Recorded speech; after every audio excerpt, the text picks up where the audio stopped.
From the 700 WLW Newsroom, here's Brian Combs. Big stories we're talking about. The big one today, we could have to pay every time we cross the bridge for the replacement of the Brent Spence. Ohio Governor John Kasich says he supports a toll for that bridge, thinks it would mean moving up construction at least 2 years. There was a new study recently that showed that every year we wait to replace the 75 span between Cincinnati and Covington, it'll cost another $100 million. Right now, the bridge replacement is being pegged at $2 billion. The governor will be Bill Cunningham's guest today, 12:15, to talk more about the project.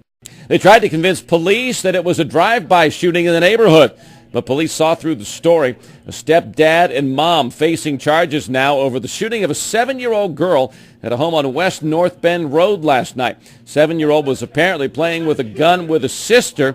They had found the weapon in the closet. It went off, hit the 7-year-old in the back.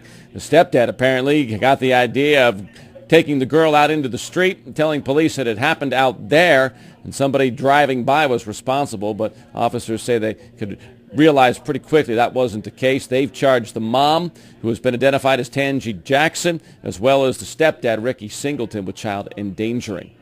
Cincinnati Police Chief James Craig says gun violence is on the decline in the city in the past year. Crime's down 6%, and he says more telling, homicides are off 46%. Chief says efforts to fight the gun violence will continue. He's also saying now that his officers are going to be trained differently in using the taser.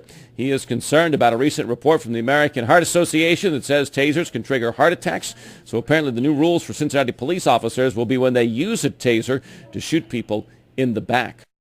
It'll be May 23rd when a former Highlands teacher appears in court on charges that she had sex with a student. Earlier this week, we told you that she had quit her job as a business teacher at Highlands. Now, we're finding out 33-year-old Andrea Connors has been charged, indicted for the first-degree sex assault of a student. That carries a potential penalty of 5 years in prison.